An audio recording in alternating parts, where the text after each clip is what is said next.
Good afternoon, everyone. Welcome to Town Hall. I love seeing a large group like this. Is awesome. We're having a couple little technical difficulties, but there are some things that we can get started on to get started on time so that they can have some more time to try to work out what's going on behind us here. Okay, so first, I would like to invite Lori Schaefer up, and she's going to introduce some of our new residents.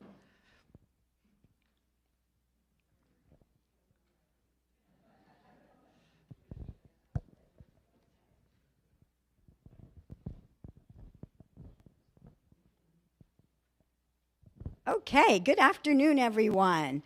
I again have the privilege of introducing our newest family members, our newest residents. I'm going to start, I'm not sure who's here today. I was looking around, so if you're here, please stand up and do the wave. Carol and Marty Jaquith, are they here from Heritage Village? I don't think they are. They moved into their home at 345 Constitution Circle on March the 21st. They moved here from a continuing care retirement community or a life plan community from Tinton Falls, New Jersey. And then I know we have Randy and Moira Padfield. Okay, there they are. Welcome. They moved into their home at 317 Constitution Circle on April the 30th, and they moved here from the Bethlehem area. And for Moravian Hall Square, David Hatch. Is David here? Okay, David Hatch, he moved into his home, apartment 327 on March the 15th. He also moved here from another continuing care retirement community or life plan community from Bridgewater, New Jersey. So we welcome David. We also had Ken Nickasher. Is Ken here? Okay. Ken moved into his home, apartment 426, just last Friday, May the 2nd. He moved here from the Easton area. And then Scott and Susan Yaw, they're probably still unpacking because they just moved here Tuesday. They thought they were going to make it, but must have, like I said, maybe still unpacking a bit. They moved into their home or their apartment 319 just Tuesday, as I said, and they moved here from Lower Nazareth. So I hope you'll all make every effort, say hello, get to know them, and welcome these new residents to our family. So thank you.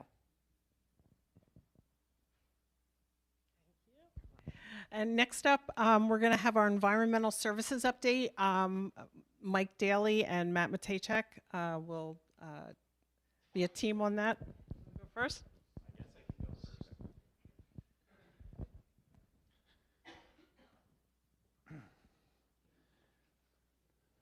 Good afternoon.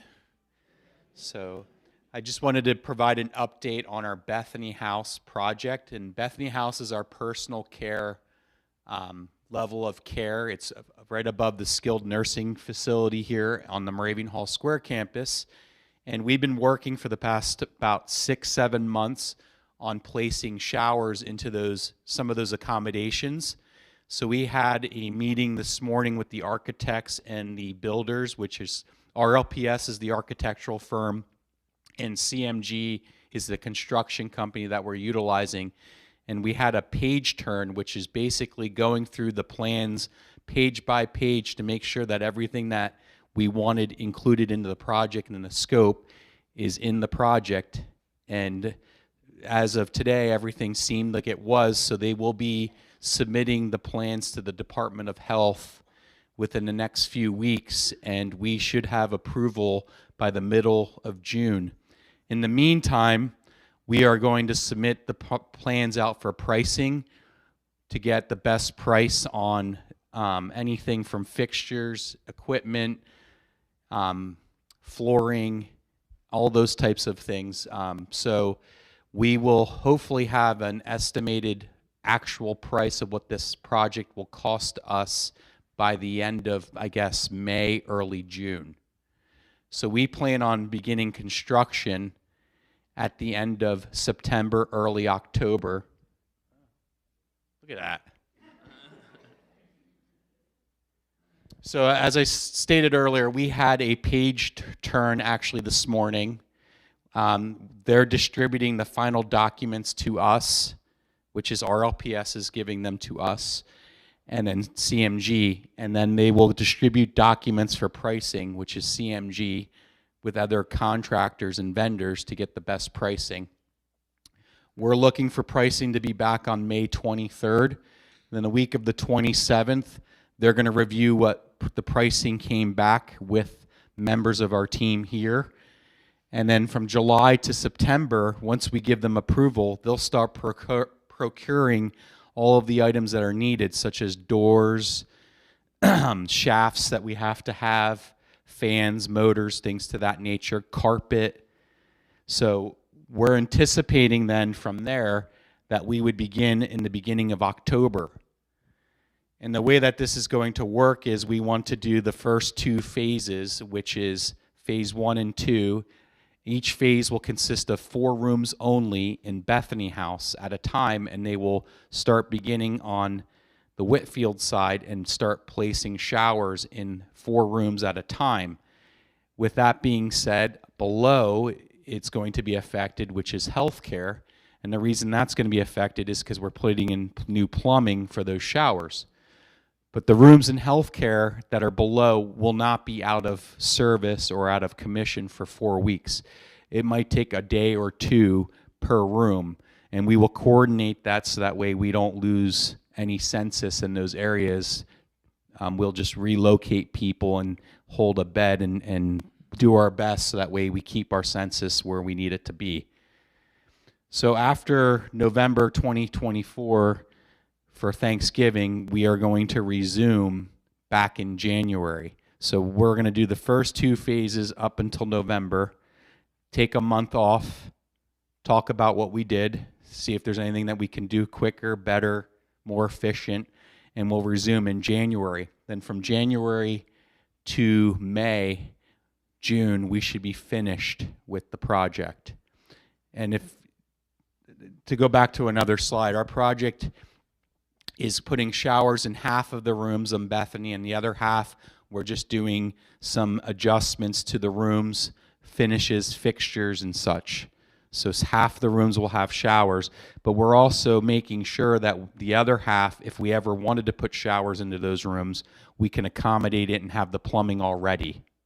So we made those adjustments prior. So it gives us more flexibility in how we utilize that space in the future with whatever we want to do. So does anyone have any questions? Jack?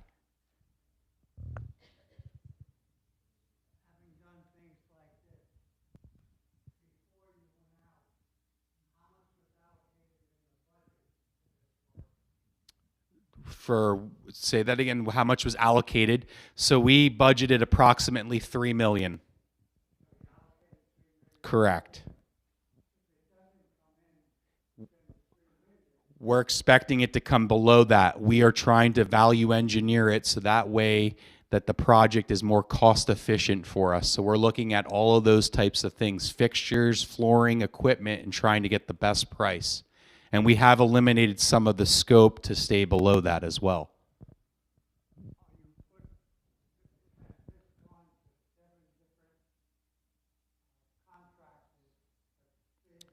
So the construction management group that we use is called CMG. What they do,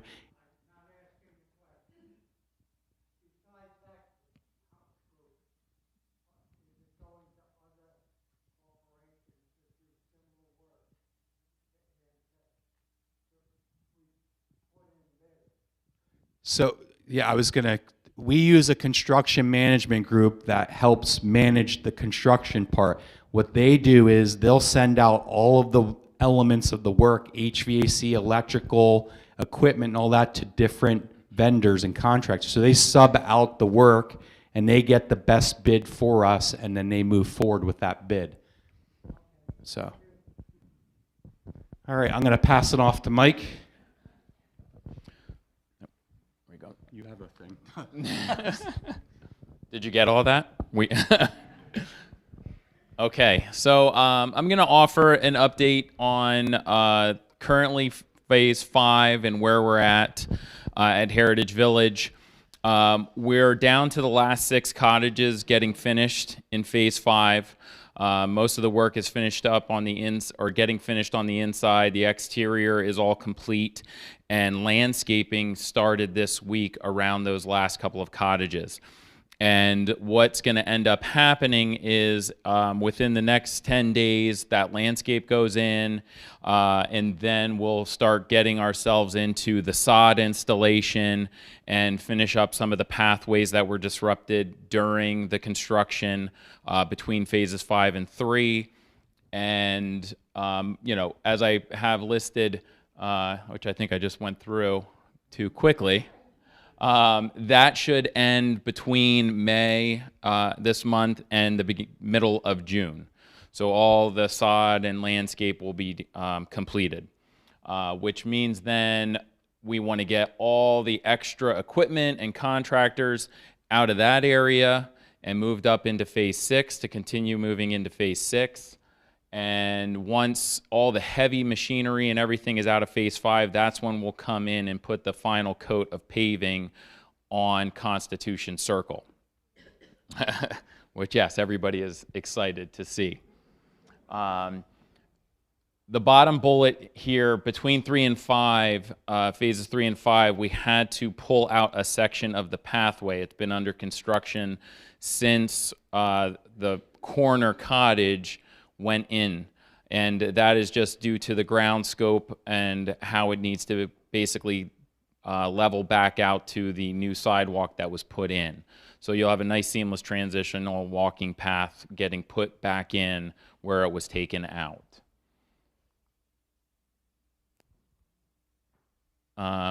So the final top coat of paving, they told us somewhere between July and August. Obviously, weather is pending on all of those things, but you have a tighter window with paving, so it has to happen in that time frame. And then all those homes should be occupied by the end of this year. So we're projected between June and November of this year, and the construction portion of it should be completed by October. So you'll always have some final touches going on in the current homes that are under construction and moving into. So that leads us into Phase 6. Currently, there are 6 cottages under construction in Phase 6 already. 4 of them are already up and have their roofs and siding on them. We have 1 that's being framed out. We have 1 that's just a foundation.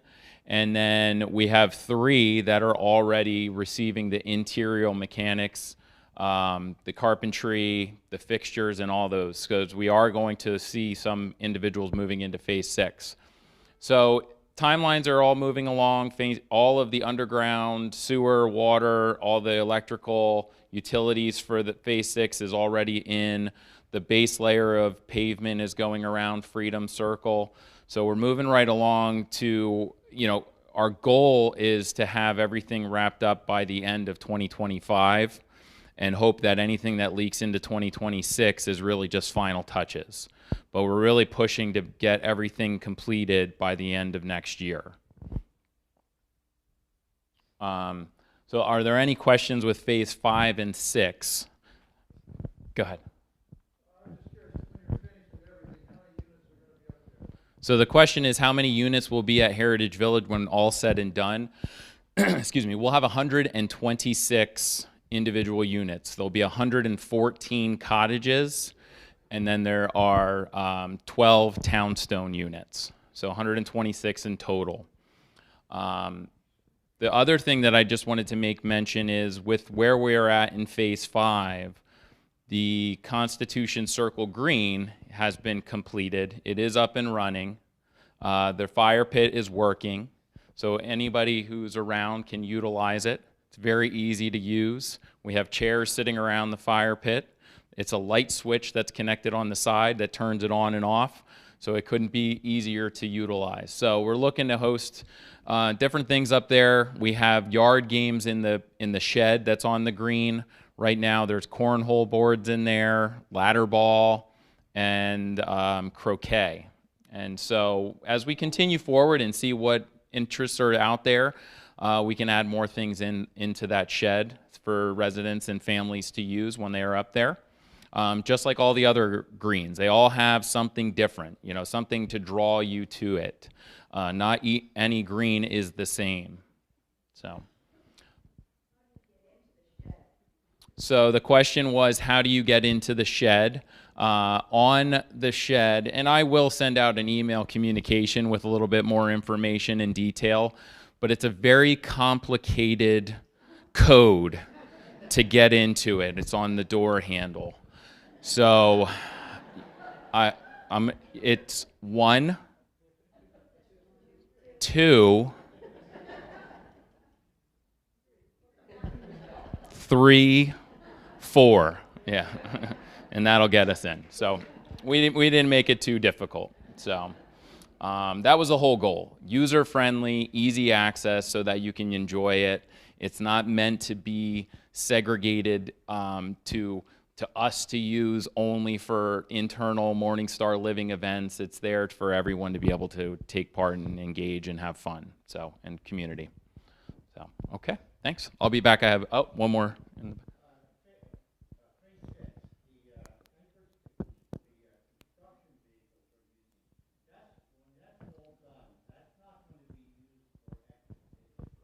So the statement was in Phase 6 and the uppermost northwest corner is where we have all of our construction vehicles staged, and that's where they're working out of. And they're getting in and out of West Bile Avenue from a stone entrance that we put in. That will come out. It will not be an access point for traffic. What it will be is an emergency access lane. It will be roped off with safety line, because that's where the Phase 5 and 6 garden will be located. So this road, emergency road, will go right past that garden. But it has a chain link that'll go across it, bollards on each side, so that if an emergency vehicle had to come through, they'll easily be able to get through.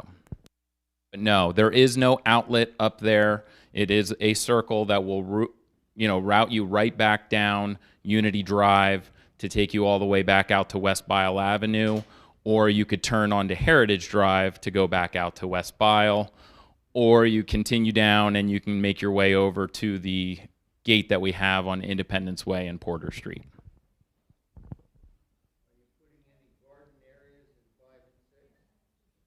Yeah, so the statement, our question was putting gardens in, so that's where I just, up in the upper west north corner is Phase 5 and 6 gardens.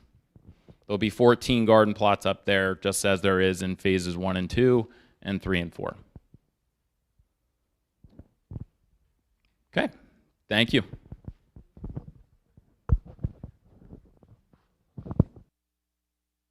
Okay, thank you, guys. Our next presentation is by a lovely lady, Angela Brown, who is the owner of Roadway to Independence. And how this came about, we have some residents sometimes that have concerns about their driving that are brought to us in many different ways. And when I talked to Dr. Rabenald about how we should handle these situations, she introduced me to Angie's business, and she thought it was a good idea for her to come in and tell us a little bit more about what she has to offer.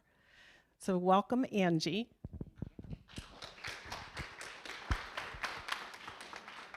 Thank you very much for having me, and I just want to know, how can I get in here? This place is beautiful, very beautiful, and such a great turnout, great community.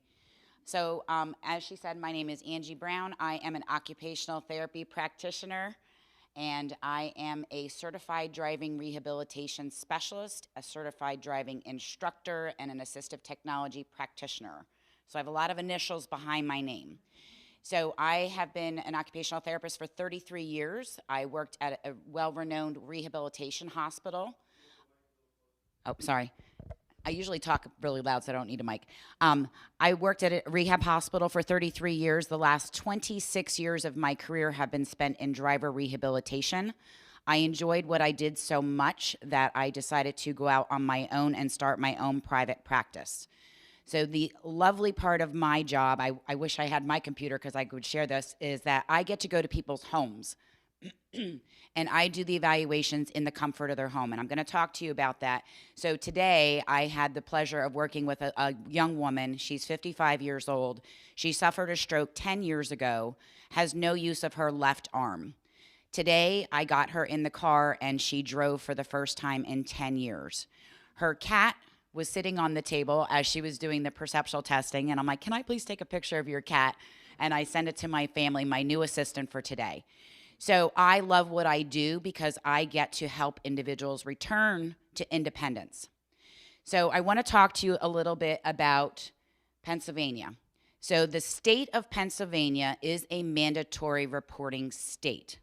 So what that means is if a physician has a concern about somebody's ability to drive safely, they are required by law to report that individual, stating this person has mobility issues or they've had a stroke or neuropathy, and I am concerned about their ability to drive safely.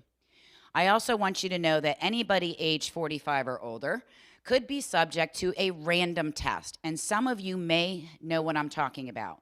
When your license is up for renewal, you get your renewal application in the mail, and with that could be a form that needs to be completed by your doctor. Sorry, allergies.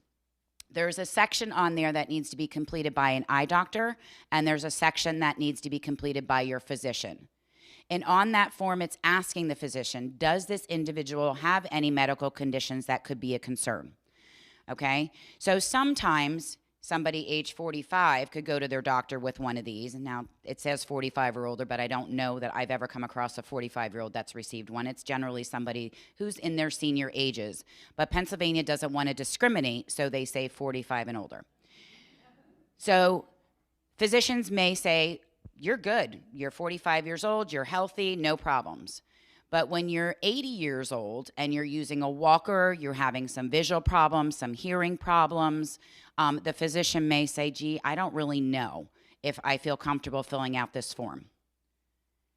So in order for you to understand what may be a concern, I want you to just be aware of Pennsylvania state mandatory reporting requirements. So you must have visual acuity of 20/70 or better. And that can be with glasses. It can be with one eye. So there are individuals who only have vision in one eye. As long as their visual acuity is 20/70 or better, they meet the state criteria.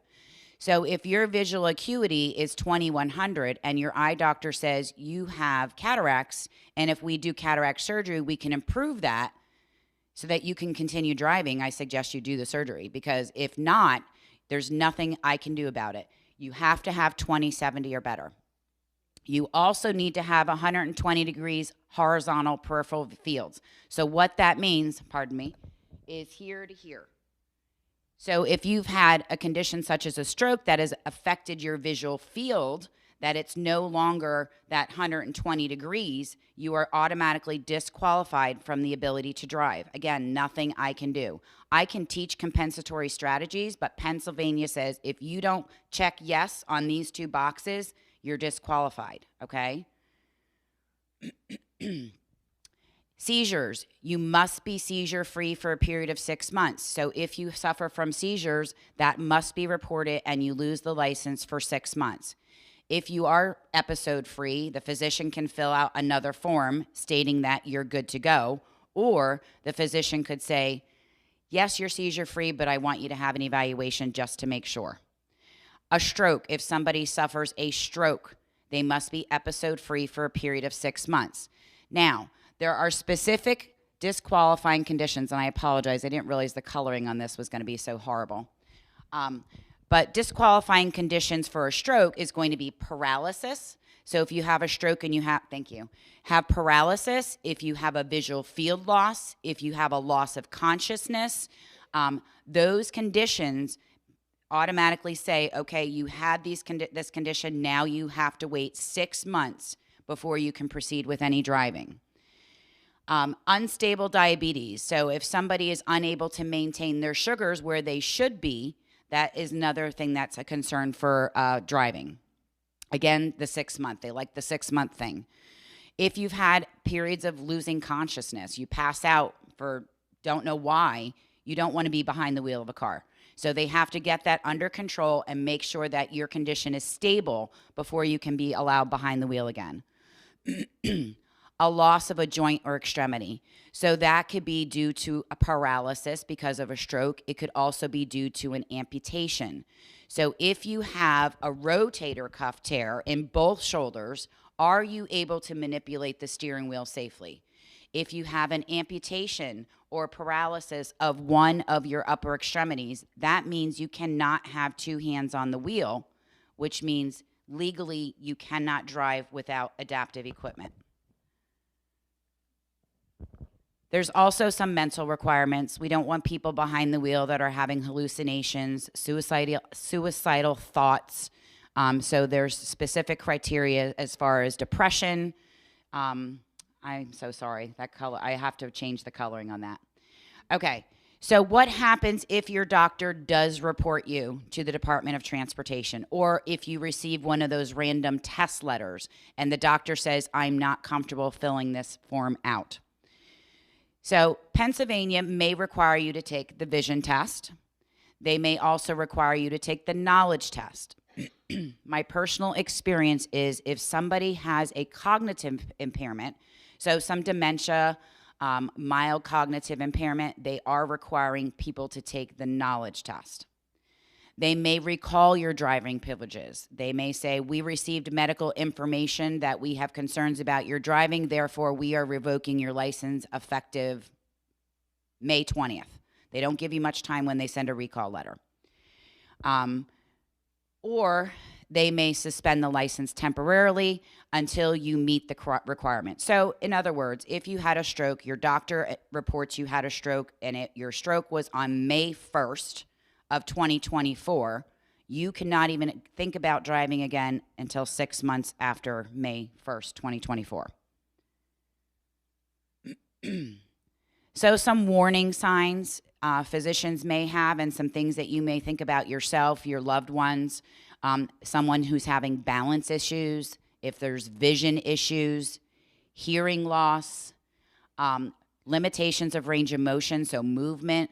As I mentioned earlier, I used the example of rotator cuff because that's the most common limitations, or arthritic limitations, whether it be in the right leg that's affecting your ability to move safely from the gas to the brake pedal, or your ability to turn the steering wheel. Sensation impairments. The most common I see is neuropathy. So diabetes, with diabetes also comes neuropathy typically. So if you're not able to feel your feet on the pedals, you may not realize that your foot is half on or half off the brake pedal, slip off, hit the gas, and run into something. Or God forbid, a person. So if you're not able to feel that the sensation in the bottom of your foot, you're not able to judge how much acceleration or braking pressure. I saw a lady yesterday who said to me that she was driving and she was pressing on the gas pedal and the car wasn't going anywhere because she couldn't feel where her foot was, so she wasn't even on the gas pedal. So neuropathy is a huge one. Slow reflexes. As we get older, we all start to slow down. This is why National Highway Traffic Safety Administration is now implementing advanced safety features, and they're going to be in all cars. In 2014, they implemented the rear backup camera system. Now, I think it's 2025, every vehicle is going to have these advanced safety features because we're humans. We all make mistakes. But as we get older, our reflexes slow down. So if your reflexes are a little slower, you might want to make sure that you're still safe to drive. Different medications. Medications have side effects that, they all say, do not operate heavy machinery. Well, I don't drive a backhoe. No, but you're driving a car. That's considered machinery. So you want to make sure if you're taking a sleep aid, that you're taking it early enough and getting enough sleep that when you wake up in the morning, you don't have that fog in your mind. Some pain medications make people sleepy. So, know your medications, how you respond to your medications, and you need to make sure that you're on the road at a safe time, not when you're having side effects from medications. Short-term memory deficits. We all have short-term memory deficits. As we get older, they get worse. It affects individuals differently. Can you drive if you have a memory impairment? Yes, you can. But there are some individuals who can't. So when you find yourself going out to the car and driving someplace and not knowing how to get back or where you are, that is when it is time to stop driving. If you forgot, oh, I went in the kitchen, what did I come in here for? That's different. So we have to gauge memory impairment, whether or not it's safe for us to be behind the wheel. Difficulty with ADLs. This comes again with more severe memory impairment, so you're not remembering how to get yourself dressed, or you're not showering every day like you should, don't know how to make yourself breakfast or lunch. Those things are also a red flag. History of traffic violations or minor incidents. If you're finding a scratch on your car and your family saying, how did this get there, and you don't know, that could be a problem. Or if you're finding yourself bumping into things frequently, that could be a problem. So these are some of the things that family members look at, your physician's looking at, and you yourself need to be looking at. Everybody always says to me, when I'm not safe to drive, I'm going to stop. But when we have impairments, sometimes our insight is not the greatest either. So you do have to rely on other individuals to kind of be a guide. And I have a lot of kids that say, my mom's 82 years old and I don't think she should be driving anymore. And I go out and I do an evaluation and I'm like, she can still drive. She does a great job, but kids are scared and they don't want their parents on the road, and it's because they care, not because they're just being mean and they want to take your car. Okay, so what happens if you get one of those random test letters and the doctor won't fill out the paper, or you had a medical condition and the doctor won't fill out the paper, or your kids say, I don't want you driving anymore, and you say, the heck with you, I want to do it anyway. What can you do about it? So you can undergo a special driving examination, okay? So the kind of people that I see are people that have amputations, paralysis, memory impairments, any kind of neuromuscular condition. When I say neuromuscular, it could be multiple sclerosis, it could be lupus, it could be muscular dystrophy, paraplegic. So I see individuals who suffer from all kinds of ailments, in addition to just age-related. You want to make sure, look, I have a lot to lose. I don't want to get into an accident and hurt somebody. I've had several people call me and say, I just want to make sure. And then I've had those that call, I just want to prove it to my kids that I can still do this. So you can go through a special driving examination. Neuropathy, huge. Doesn't mean you have to stop driving. I can help you. There are lots of adaptive equipment out there that you can use to help compensate for the limitations that you have, okay? So for a comprehensive evaluation, it takes about 2.5 hours, all right? And we come out to the home. We do it in the comfort of your own home, so you don't need to make arrangements for somebody else to bring you someplace. You don't need to drive in Center City, Allentown. You all live in this lovely neighborhood of Nazareth, so you can drive to the places that you normally drive to. We take a look at your strengths, how strong you are, your mobility. We test your sensation, your vision, reaction time skills, and we do some cognitive and perceptual testing. Now, after we do that clinical assessment, I've been doing this for 26 years. Very rarely will I say, oh, you didn't do good on this, I'm not taking you in the car. I'm crazy. I take almost everybody out on the car. Unless you tell me you don't know your name, you don't know where you are, then I'm really concerned. But if you score poorly on some paper pencil tests, then I'm still going to take you out in the car, because not everybody is good at taking tests. But these tests are a way for me to get to know you, to find out what your limitations are, so that when we go out driving, I'm aware of where I need to be careful, because I'm putting my life on the line every time. And my coworker, sorry, she's just working with me a couple months, so I'm still not used to having two of us. But we're putting our lives on the line every time we get in the car with somebody. So I want to know if you're having problems. I need to be aware in certain situations, or how to challenge you in a certain situation.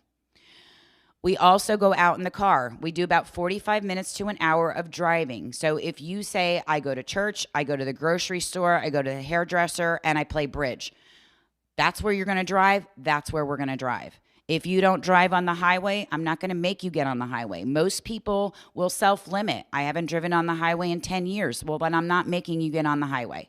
But if you say, well, sure, I get on 33 to go to my daughter's house, we will be getting on the highway. Because sometimes we just need to give you some additional added safety advice on how to be a safer driver. So defensive driving strategies. At the end of the evaluation, I will sit down with you and I will go over the results and the recommendations. You don't have to sit there on pins and needles waiting for your doctor's office to call you to let you know whether you passed or failed. I will tell you that at the time of the assessment. Some of the recommendations could be independent driving. My favorite recommendation. You're good to go. You can keep on driving. It could be that you need adaptive equipment. So you've had an amputation or you've had a stroke or you have neuropathy. So you can no longer drive the way you traditionally did before. We can train you with adaptive equipment.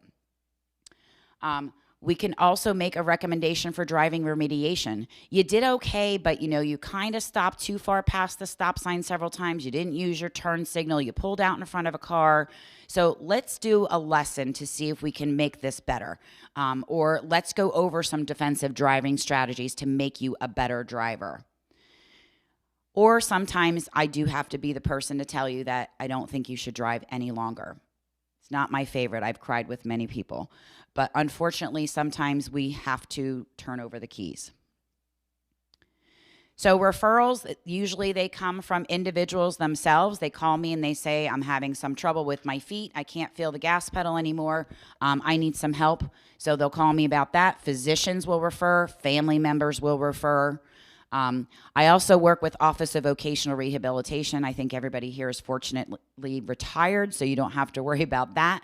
And also workers' compensation. I do require a prescription from a physician in order to see somebody because I am an occupational therapy practitioner, so I need to make sure that you are medically cleared for driving. So I'm going to briefly, I know I'm running out of time, but I want to briefly show you a couple of the options as far as adaptive equipment is concerned. These are hand controls. So instead of using your feet, if you have neuropathy or paralysis, you can drive a vehicle with a hand control.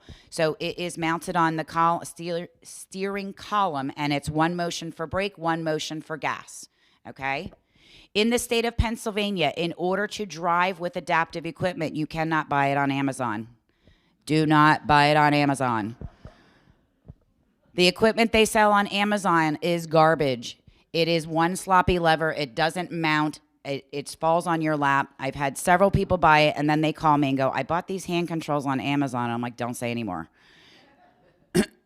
You must have the endorsements on your license to drive with adaptive equipment. If you buy it on Amazon and you are involved in an accident, you are liable because you did not go through the proper procedure. You did not have the endorsements added to your license, okay?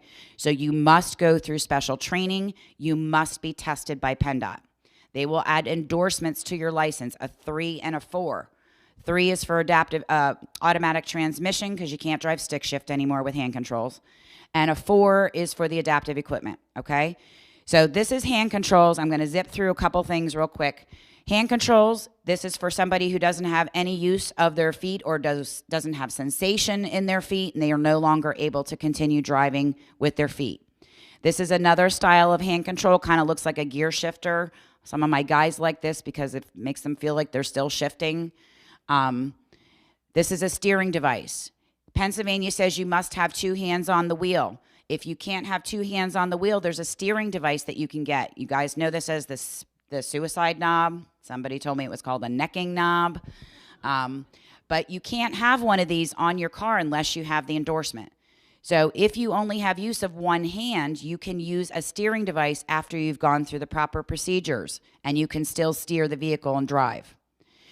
Left foot gas pedal. So your right foot, you had a fracture and now your ankle is fused. You can't use your right foot for driving anymore and your left foot's good. There's no contraindications with using your left foot. We can do a left foot gas pedal. So if you've driven stick before, it's just like clutching, except the gas is now on the left and you're moving to the right for the brake. I also deal with short individuals that need pedal extensions, okay?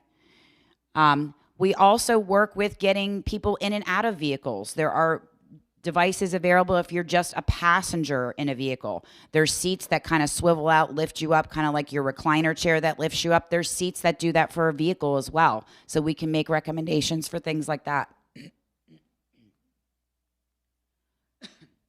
Lowered floor minivans, making recommendations for wheelchair accessibility vehicles. We do that as well. So, you know, if you're thinking, I'm not really sure how I'm going to manage this, I have a wheelchair, I'm not sure how I'm going to drive anymore, we can talk to you and go over some different options and help you to make the right decision for what's going to be best for you. Again, driver or passenger. And then this is to stow a chair. It's not to go camping. Trucks. We have a lot of young people that like trucks. So there is modifications available for pickup trucks. This stows the wheelchair in the bed of the truck, and then that topper covers it so it doesn't get wet. Another option here for a pickup truck, the seat swivels out, the boom comes down, lifts it into the bed of the truck. This gentleman can keep on driving his pickup. A way to transport power mobility devices. So power wheelchairs are very heavy. If you have a car, you cannot transport a power chair. But if you have an SUV or a van or a truck, we can help you to figure out what's the best way for you to transport that chair. Whew. Okay. Questions? Yes.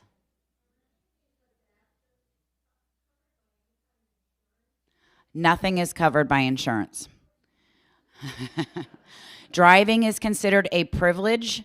It is not a medical necessity, so they do not cover any of this equipment for driving. They don't cover evaluations, training, or any adaptive equipment. Yes.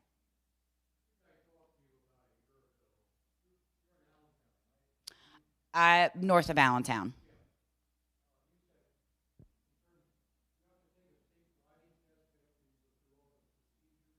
Correct. So the question was about taking a state driving test. So yes, in order to use adaptive equipment, if you're just getting a safety evaluation, you don't need to retake the PennDOT test unless you got a letter from PennDOT. But if you need adaptive equipment, you go through the initial evaluation, the training, and then we take you to PennDOT. So we do all that. We take you to PennDOT in our vehicle. Once you pass the test and they add the endorsements, then we issue the prescription for you to have the equipment installed in your own personal vehicle. And then we do a checkout. So we go to the mobility dealer.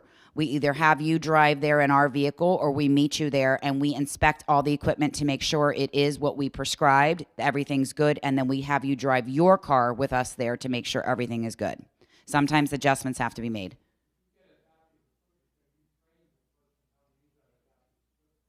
That is correct. Yes, we do the evaluation and we train.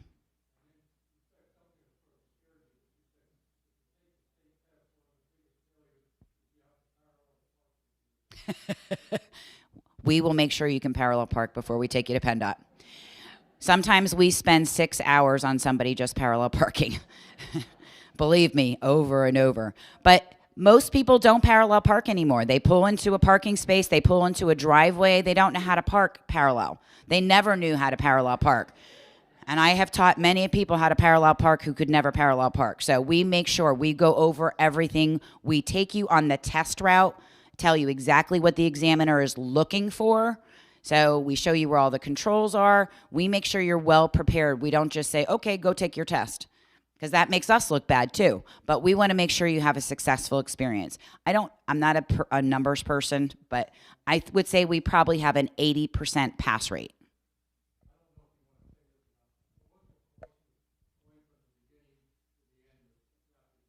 Sure. So the cost of the initial evaluation is based on where the person resides, because we travel to the client. So for example, this location here, the initial evaluation would be $450. The training is $150 per hour. Depends on you how many hours of training you need. Nobody ever gets in the car, does an evaluation, an initial session, and then we take them to PennDOT. You need at least 6 hours of training because, like I said, we might need 6 hours of parallel parking. So we will give you a better idea once we take you in the car the first time with the equipment, because I've been doing this a long time. I can tell how many hours of training I think you're going to need. On average, I would say it's 6 to 10 hours. I trained a 95-year-old how to use hand controls. He needed 18 hours. but that's okay. He's now driving at 95 years old with that right side compact 2 hand control. He's now driving because he only wanted to be able to go down to Wegmans. But that's what made him happy. As far as the cost of equipment, I can just kind of tell you a vague amount. So the hand control cost, for your reference, is anywhere from $1,700 to $3,100, just so that you have an idea of what the cost of equipment is. Did I tell you the truth? Yes.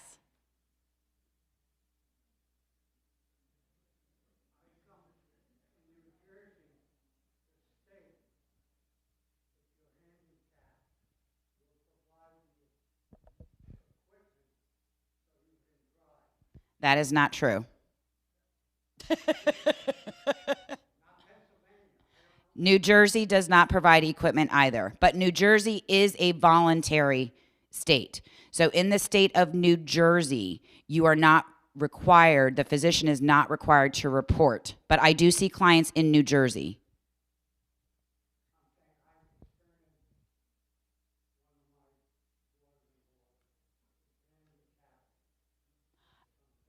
Okay, so she probably got what's called a waiver. So there's waiver programs, that's through your health insurance provider. Pennsylvania also has waivers, but you have to have a specific criteria, correct? Yes.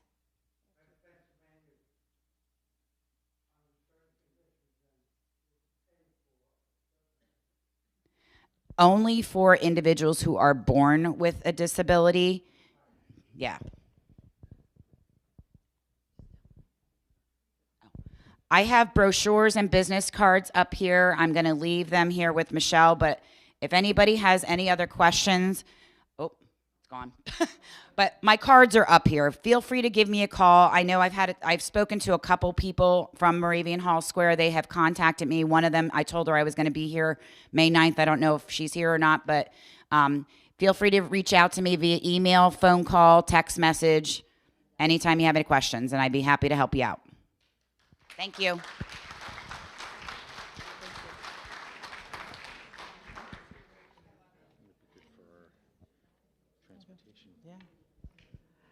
Thank you so much to Angie. The next topic up is Dacom Brain Fitness. We have had subscription to Dacom for quite some time, and I was not here when it was implemented, but over time it's kind of waned, and I think a lot of people didn't really even know about it. So we're trying to revamp our interest in Dacom so that we can keep the subscription. Oh, what is this? Oh, no, wait. I'm sorry. I'm not going to have sound?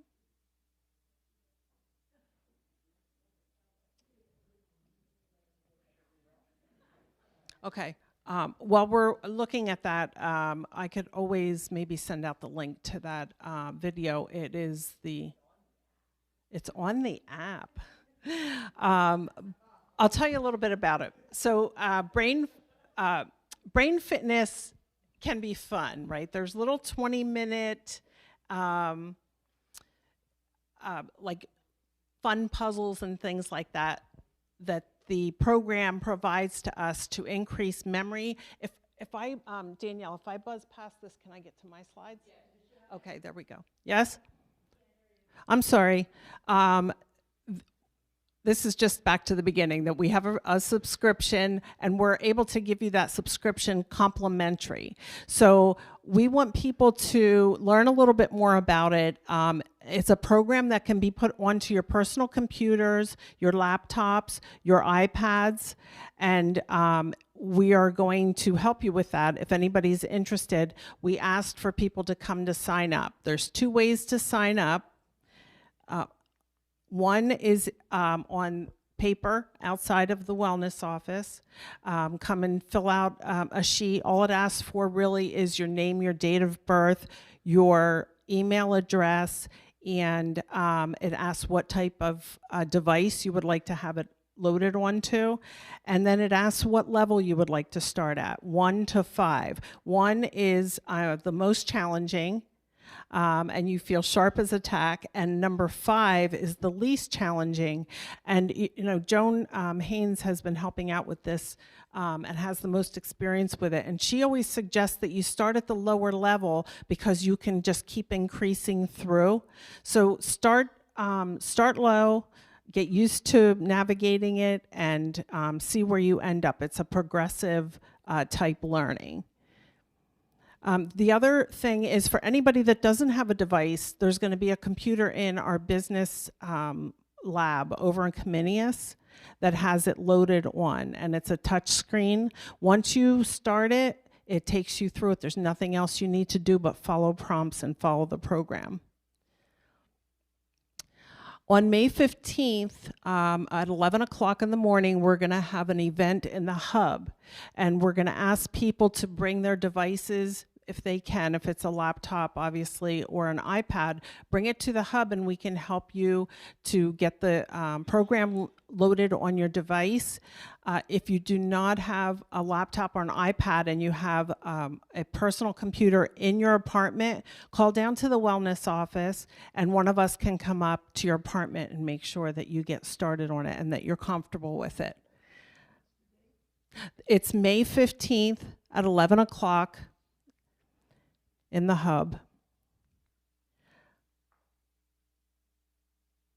So I talked about sign up on the paper option, but it's also on your app under MHS forms or HV forms, and it's a real quick submission, and then it comes directly to our email.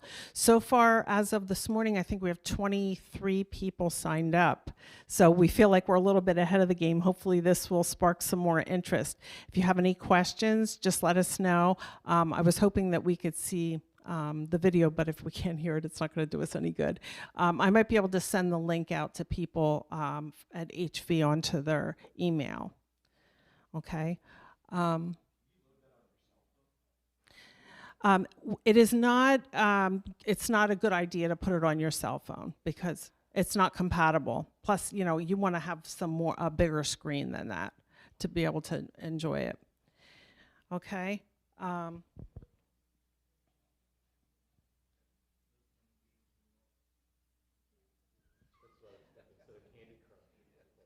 There we go. Yes. Not yet, Joyce, not yet. Okay, next up is CFE. If we have Joan right here. There we go. It's the Joan and Danielle show today, gang. Doo-doo-doo. So we're here to, the Bethany Project. Anybody real quick? We got the dates. I'm sure there's a quicker way to do this. Here we are. So what we're going to talk about today is we're going to update everyone about the activity signups. First off, Heritage Village, you guys have been using the app to sign up since November of 2023. That's when we went live. So you're about 7 months right now. We went live in May for MHS. And I have to tell you, it has been really great. And I really appreciate everyone here at Morningstar, at Moravian Hall Square, and your efforts in this. Right now, we've had 40 residents attend our first Appy Hour. And that was on March 13th, and we were overwhelmed. So we were so thankful you all came, you brought your devices. We showed you about signing into the app, different ways to navigate. And then we had a weekly training session, one per week throughout the month of April. We had over 75 people come and learn how to use the app to sign up. So thank you to all who did that. I want to give a special shout out to our resident trainers here at MHS, Jackie Ellenberger, Ellie Nemeth, Sonny Klein, Bruce Peffley, Ken Kachi, Gretchen Reed, Tom Meese, Joanne Reed, Noreen Reed, and Steve Moyer. We had used the same format that we used at Heritage Village, and what we did was we got trainers here, trained them, and then they came and helped train everybody else.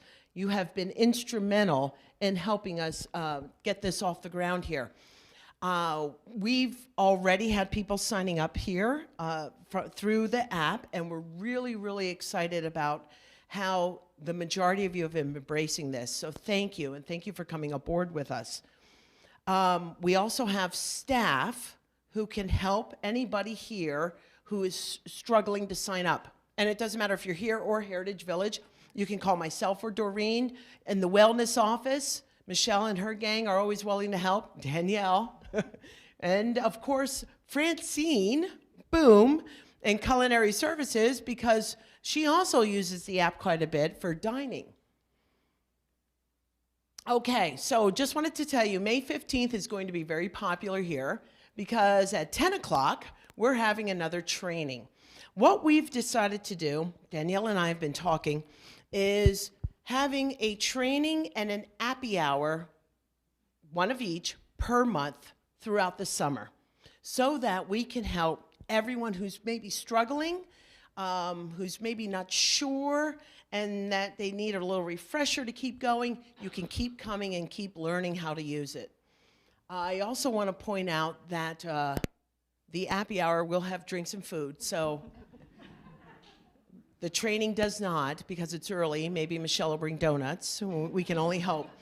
The other thing I wanted to tell you that we just talked about right before the meeting, and Helen Snyder is the one who gave me the idea.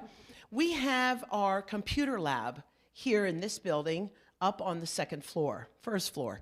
And we're thinking that we can put the link to the app on the computer for those of you who may not have a device, okay? You don't have a smartphone, you don't have a personal computer, you don't have an iPad, and you're just a little nervous and I'm not gonna be buying one, right?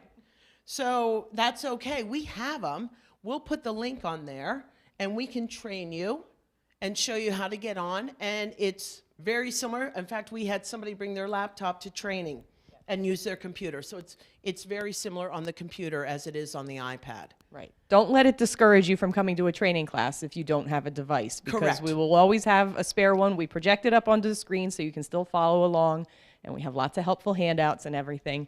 And we have laptops and yep. iPads with us, so we will definitely help you out. And lots of reinforcement and reminders of who's here to help. Yes. So I think, you're next, but real quick. So what we're going to do for our trainers, and this is where Heritage Village comes in too, for my trainers from up there, what we're hoping to do is, give us a few months, maybe June, July, maybe in July, to get together and debrief. Let's talk about things that, hey, are working, not working, can we change it, can we not change it? And we did that when we started up at Heritage Village. We found out great things. We want to do it here too. And then I'd like to combine them, both the Heritage Village and the MHS trainers, so that we can work off each other and try to get to an easier spot when it comes to using the app for signing up for activities. Any questions about the app? Go ahead, Bob.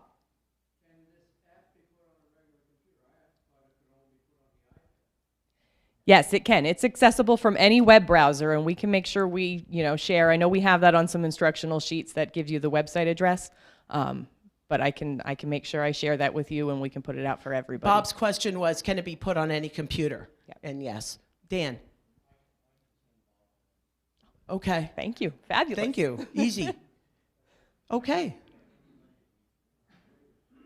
Okay, so moving on from the activities, which is, I'm sorry, Gretchen.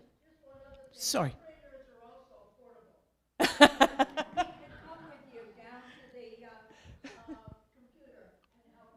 Yes, and thank you for saying Yes. that. Our trainers have been super helpful, and so is the staff. Just the day of the craft fair, I was doing a little bit of work in the cafe, and Joyce Schaefer, is Joyce here?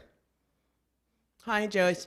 She just walked by and she talked to me about the spring concert at Nazareth. She goes, I said, do you want to sign up? She goes, yeah. And I said, let's do it now. And we just did it. Easy peasy. So we're here to help you. Yes, we've tried to make sure that pretty much wherever you go, whether you're going to dinner, you're coming down to the front desk and I'm back there, you're at an activity, there is always somebody staff-wise or, neighbors scattered throughout the building who are all very, very willing to help. So moving on from the activities, I wanted to share there's a new feature on the app, kind of in line with all the excitement that we're trying to generate around DACM and really get everybody focused on working out their brains. You will notice when you go on the My Morningstar app, and this is the home screen that you see when you sign on to the app for anyone who's not familiar.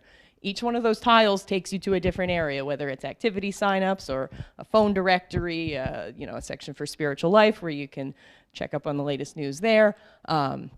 We've added one, and it's kind of down at the bottom, so we wanted to make sure we pointed it out to you, that we have a new one here called Brain Games, and it has a bunch of just, fun, simple games. So whereas the DACM is a fabulous program that really is targeted specifically to you and your skill level and will adapt and adjust to, how you're performing within it, and it's kind of like a 25-minute session each time you sit down to do it. So it's a committed workout. But we want to make sure you can find ways to sneak that activity in between. So the Brain Games offers just a variety of very quick, simple little games. So if I remember I have fond memories of playing memory with my Grammy at her kitchen table where you'd lay all the cards down upside down and have to remember which ones when you flip them over. We found an electronic version of that. There's a Rubik's Cube where you can just take your finger and slide to move it around virtually on the screen. My son likes to show me up how quickly he can at least solve one side, and I can do none. So it's a fun challenge, and they're just, simple little things. I know there's a lot of folks here who love their word games, crossword puzzles, word searches, and stuff like that. So we found some links within there to ones that'll change and give you a fresh one every day. And we also, within the Brain Games module, they're on top of about 8 or 9 different games that we have that you can choose from. And they're all quick little things. So if you're just, even if you have the app on your phone and when you're sitting at the doctor's office and waiting for an appointment, you can, play a game. But we also have some information about the DACM Brain Fitness on there too. There's, as Michelle had mentioned, that the sign-up form, if you're interested in creating a DACM account, is under MHS and HV forms. It's also in the Brain Games section, so you can find it anywhere. The video that we tried to watch today is there on the app, so you can watch that from the comfort of your couch or wherever. And then some other just like frequently asked questions and informative stuff about DACM, because we really do encourage, as much as the brain games are fun, DACM is like the legit workout for your mind. Joyce, yes. Mm-hmm. No. If you're signed up and you're already a user, like nothing has to change for you. The only thing I do want to point out is that if you choose to use the DACM on a personal device or on the computer up in the computer room, you kind of have to do one or the other. So if you're used to going to the convenience to do the DACM and you like doing that because it gets you up and moving and forces you to go and focus on that, you can absolutely just keep doing what you're doing. But if you'd like to have access to do it from your iPad and wherever you want, then we would just need to switch your profile. So in case you didn't hear what Joyce said, she said if she's already been signed up, does she need to re-sign up again? And you do not at all. Nope. Okay. Okay, we have one. Oh, there's Bob.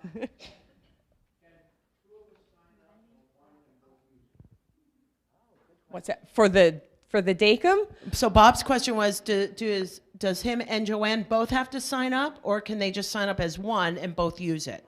The program is intuitive and will adapt to your progress and kind of tailor. So like if you really struggle with a certain game, like it'll, and they're not all games too, like a lot of it is, more like neat history facts and stuff like that. It'll tailor it to a timeline, based on your date of birth and all that stuff. So you'll make the most of it if you have your own account. But theoretically, you could sit down and use someone else's. Gretchen. I'm on both. Do they talk to each other, or do I, in essence, have 2 Oh, accounts? that's a good question, because all the documentation from DACM tells us that we have to assign you to one or the other, but maybe you can buck the system. I don't know. What does she mean by she's on? That meaning, like, she goes down to the computer room and will go on the touch screen, but she also has it on her iPad. Maybe that does work. Audrey. Yes. A long time ago, I used to go down to the DACM and was using the DACM. Mm-hmm. And I went down a while ago and tried to use the DACM again, and it didn't recognize me. Okay, well, we'll have to make a note to check in the system and make sure you're... I can't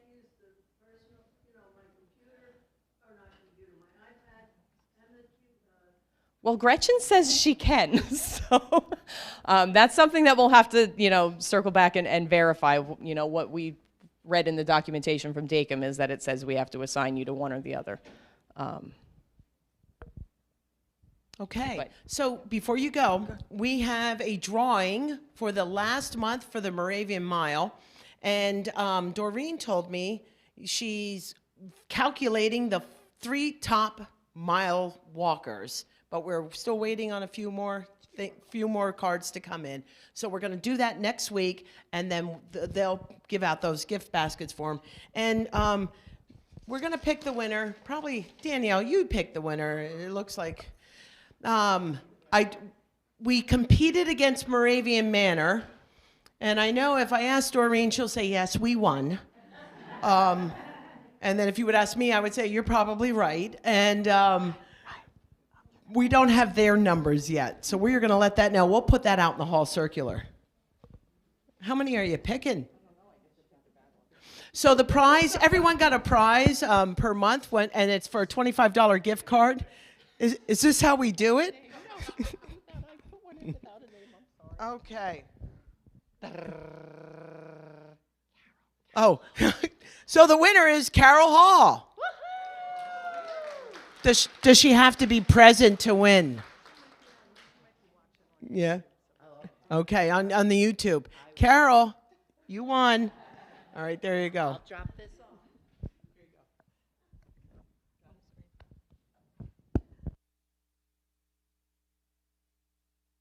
off. Can you hear me? There we go. Before we go into questions and answers, I just wanted to add one more thing about DACM.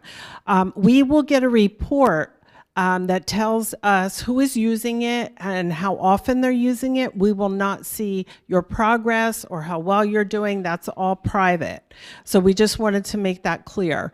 But we will report out town halls for the future, so people know like how many people are using it. We really want to increase the interest so that we can keep the subscription, because it is, quite costly. So, we'll evaluate a couple months down the road to make sure that people are maintaining the interest and that we're getting enough use out of it to justify keeping the subscription. Okay, I just wanted to make that point.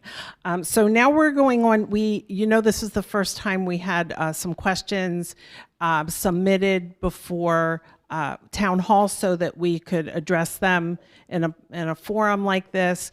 If someone was anonymous, I'm basically just going to give you an idea of what the question was so that we can have the right people here to answer them. So there were 2 questions that were geared towards culinary, and Jen is here to help us answer them. The first one is, please update on replacing Chef Andrew and how Culiness views the changes they've made to the pub Thursday dinners and Sunday brunches as a result of our input. That's the first one. And the second one is, how do we justify the same price for dinner in the Rose Inn as the cafe when there aren't as many choices for a main entree or sides? In addition, the cafe is self-service versus table service in the Rose Inn, but many times we have to make 2 or 3 trips to get utensils, drinks, etc., and sometimes dessert. I would like this to be addressed in town hall. So Jen's here to do so. Good afternoon, everyone. Okay, so first question, let's talk about the chef. So obviously Chef Andrew's not here anymore. We were on a long hunt for a chef. We interviewed numerous candidates, and I'm happy to say that Matthew Schweitzer, who was our chef previously, is coming back. So Matt was here as our executive chef from 2010 to about 2019. He does come back after working some time in a corporate setting. He was running a corporate cafeteria. His life has kind of changed. He has a daughter at this point, and he's looking for a little bit more of something different and more stable than what he's in right now. So he will be back. He actually starts Monday. So welcome back when you see him. I think he's going to be a great addition to the team. So that's question number 1. Anybody have any questions about that? And I do believe that was in Hall Circular last week, and everybody should have got some information on Matt as well that way. Okay, in regards to HV, and I'm going to use Gareth's notes because it looks like there was a lot of changes to the pub that I want to make sure I don't forget. So the first one talks a little bit about selection. So the residents had asked for a little bit more of a pub grub type selection at the pub. So what we're doing is we're doing every other week kind of a rotation. So 1 week is a fireside type, you know, a little bit more elevated meal. That's what's this evening actually. The other week is more of like pub fare, so lighter things, burgers, they do a salad, all kinds of fun things, which actually that menu will get revised in the next week, so we'll see it very shortly. That'll be more of a summer seasonalized menu. So that was the first things we did in regards to what residents had asked for. We also addressed the fact of bringing guests, so it is okay for residents to bring guests over there. And we also played a little bit around with the pub nights. I know there was requests for it on Wednesdays, and we have done some on Wednesdays and requests to that. We also are working with the confirmation of the reservations made on the app.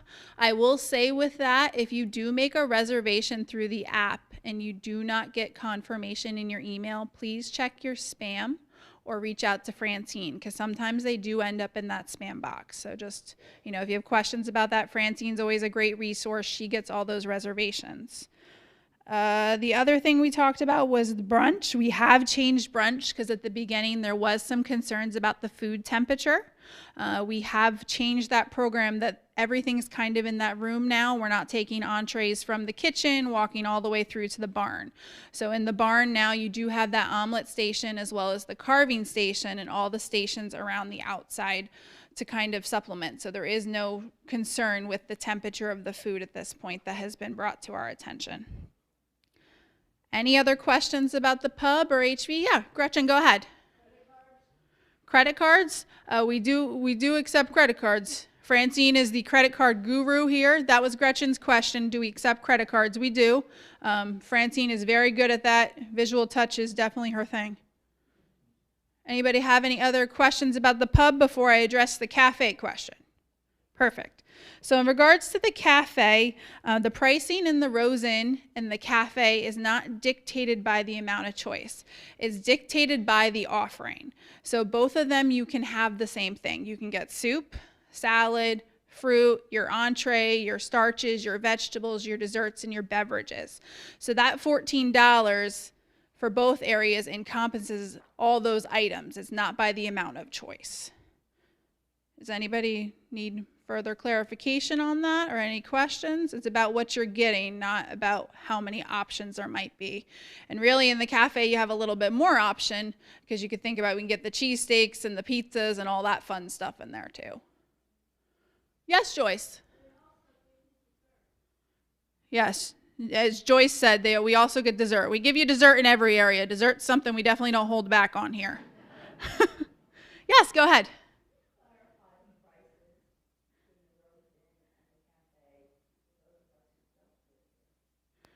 It's $14 for both areas for the meal. So if you're go up to the Rose Inn for dinner tonight, if you're in a meal plan, do you know what is?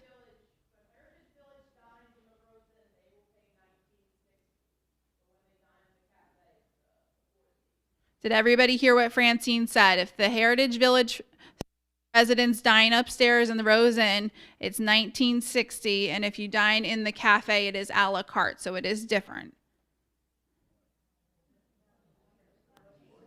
14. I'm having a hard time here.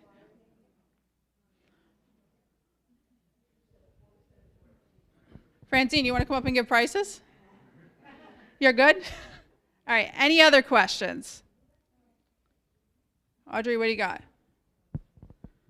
When are you going to get low sodium dinner entrees?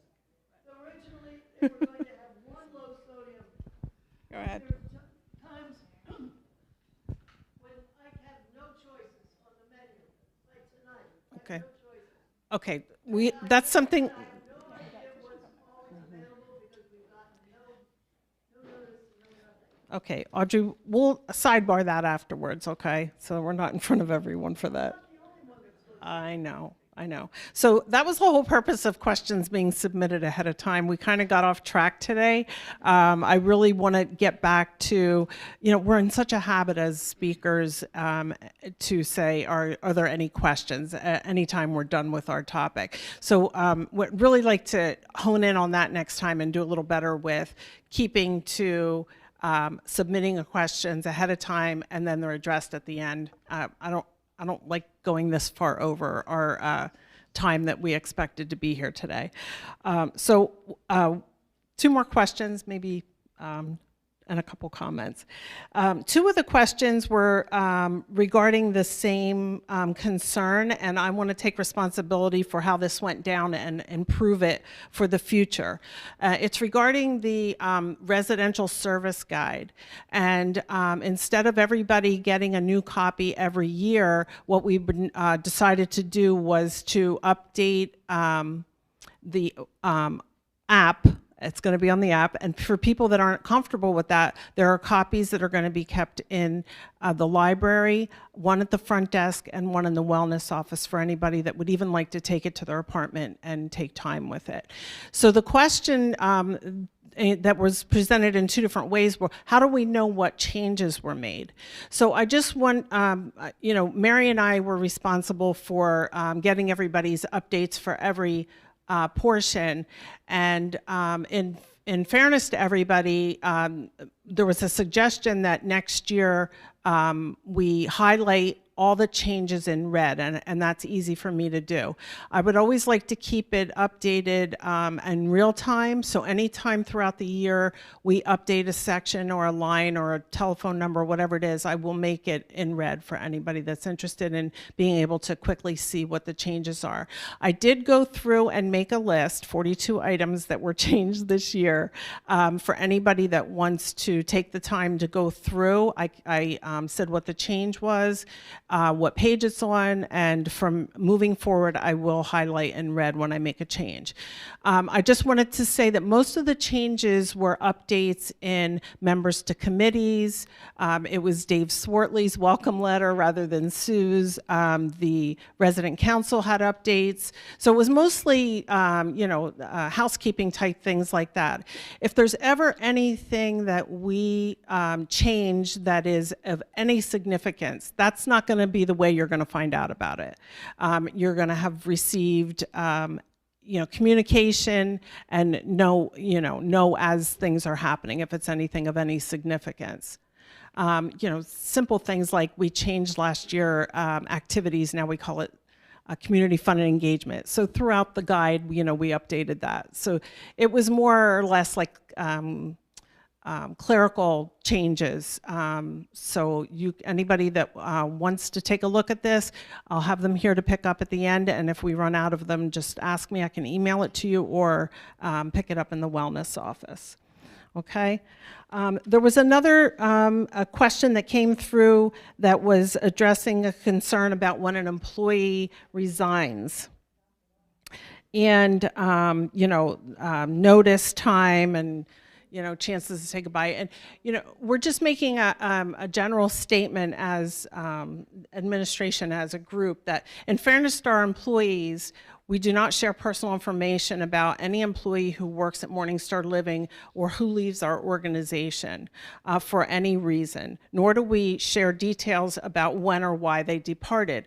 This is, confidential information, and we're respecting the privacy of the person who has left.